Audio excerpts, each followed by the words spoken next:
Between a rock and a hard place. प्रेरणादायक विस्तृत सारांश एरन रॉल्स्टन द्वारा लिखी हुई। कभी कभी जिंदगी में हम फंस जाते हैं, ना किसी घाटी में, ना किसी चट्टान के नीचे, बल्कि परिस्थितियों में। असफल परीक्षा, टूटा हुआ रिश्ता, आर्थिक दबाव, अकेलापन, और उन पलों में लगता है मानो कोई रास्ता नहीं बचा। लेकिन अगर मैं कहूं कि एक इंसान सचमुच एक चट्टान और दीवार के बीच फंस गया था और फिर भी उसने अपनी जिंदगी बचाई। जी हाँ, ये कहानी है एरन रॉल्स्टन की, एक ऐसे साहसी पर्वतारोही की जिसकी हिम्मत हमें याद दिलाती है कि इंसानी इच्छा शक्ति हर मुश्किल से बड़ी होती है।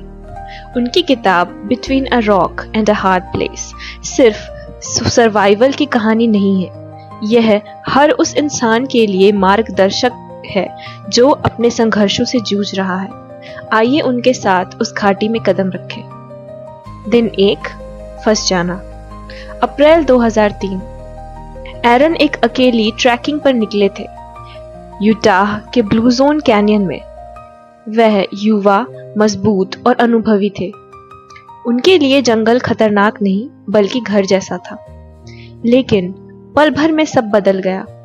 जैसे ही वे एक संकरी दरार से उतरे, एक विशाल चट्टान खिसकी और उनके दाहिने हाथ की दीवार से दब गया। उन्होंने पूरा जोर लगाया, खींचा, मरोड़ा, पर 800 पाउंड की चट्टान हिली तक नहीं। सोचिए, हम भी कितनी बार इस तरह फंस जाते हैं। शायद चट्टान के नीचे नहीं, लेकिन किसी करियर में, किसी रिश्ते में या किसी आदत में। पहले दिन एरन को लगा कि वह जल्दी निकल जाएंगे, लेकिन हमें भी लगता है कि हमारी समस्याएं अपने आप हल हो जाएंगी। लेकिन समय बीतने के साथ उन्हें समझ आया वह सचमुच फंस चुके हैं। दिन 2, एहसास। दूसरा दिन शरीर और दिमाग की जंग थी। एरन ने हर कोशिश की, रस्सियों का इस्तेमाल, चट्टान को तोड़ना, अस्थायी पुली बनाना, पर कोई फायदा नहीं। उनके पास थोड़ा सा पानी, थोड़ा सा खाना और एक साधारण मल्टी टूल था। यही पहला सबक है, जो है उसी से शुरुआत करो।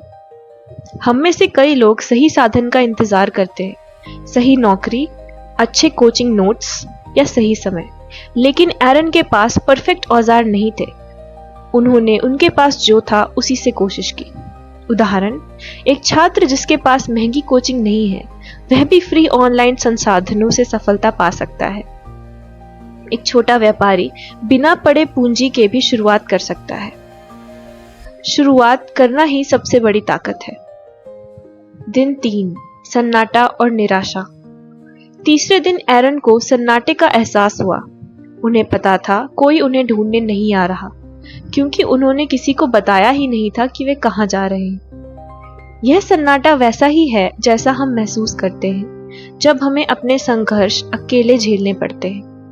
हम चाहते हैं कोई आकर मदद करे, पर अक्सर कोई नहीं आता। एरन ने समझ लिया कि यह लड़ाई सिर्फ उनकी और उस चट्टान की है। उन्होंने कैमरे पर अपने परिवार के लिए संदेश रिकॉर्ड करना शुरू किया। कभी रोए, कभी पुरानी यादों पर हंसे, कभी माफी मांगी। दर्द ने उन्हें यह समझाया कि असल मायने क्या रखता है, ना कि नाम, ना शोहरत, बल्कि परिवार, प्यार और रिश्ते। यहां दूसरा सबक है, मुसीबत हमारी प्राथमिकताएं साफ कर देती है। दिन 4, मौत के करीब। चौथे दिन तक खाना खत्म हो गया था, पानी भी लगभग खत्म। उन्होंने जिंदा रहने के लिए अपना मूत्र तक पीना शुरू कर दिया। शरीर कमजोर था, पर दिमाग अब भी लड़ रहा था। उन्होंने चट्टान पर अपना नाम, जन्म तिथि और मृत्यु की तिथि खोद दी, यहां तक कि लिखा रेस्ट इन पीस। लेकिन भीतर कहीं एक आवाज थी, अभी नहीं।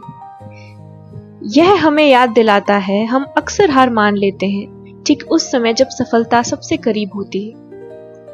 सोचिए, थॉमस एडिसन ने कितनी बार असफलताएं झेली होंगी बल्ब बनाने से पहले, या एक अभ्यर्थी जो कई बार असफल होता है लेकिन अंतिम प्रयास में सफल हो जाता है। अगर समय से पहले हार मान ली तो मंजिल कभी नहीं मिलती। दिन 5, जीवन का दर्शन। 5वें दिन एरन के साथ कुछ असाधारण हुआ। उन्हें एक दृश्य दिखा। भविष्य में वह एक छोटे बच्चे के साथ खड़े हैं, शायद उनके बेटे के साथ। उस दर्शन ने उन्हें जीने की ताकत दी। जिंदगी में अक्सर हम पूछते हैं मैं क्यों, लेकिन एरन ने पूछा किस लिए? मेरे जीवन का मकसद क्या है?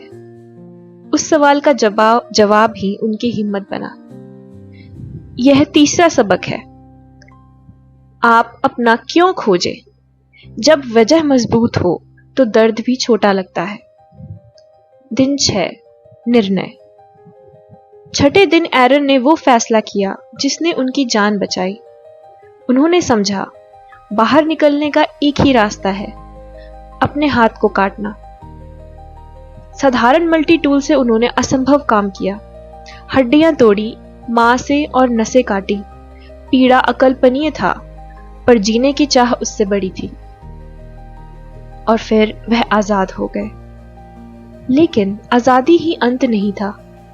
एरन को अभी भी 65 फुट ऊंची चट्टान से उतरना था, मीलों रेगिस्तान में चलना था और मदद ढूंढनी थी।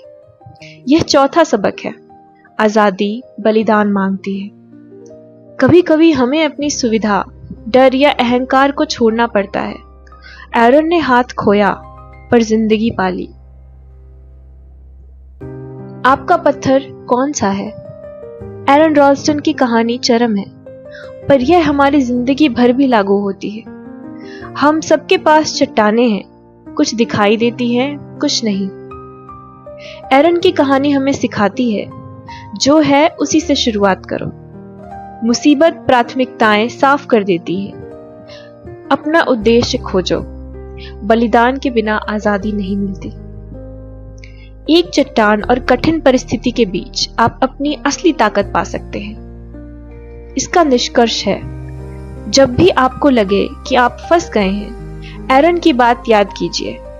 यह पत्थर मेरी पूरी जिंदगी से मेरा इंतजार कर रहा था। शायद आपकी बाधा भी अंत नहीं, बल्कि परिवर्तन की शुरुआत है। तो सोचिए आपका चट्टान कौन सा है और उससे बाहर निकलने के लिए आप क्या करेंगे।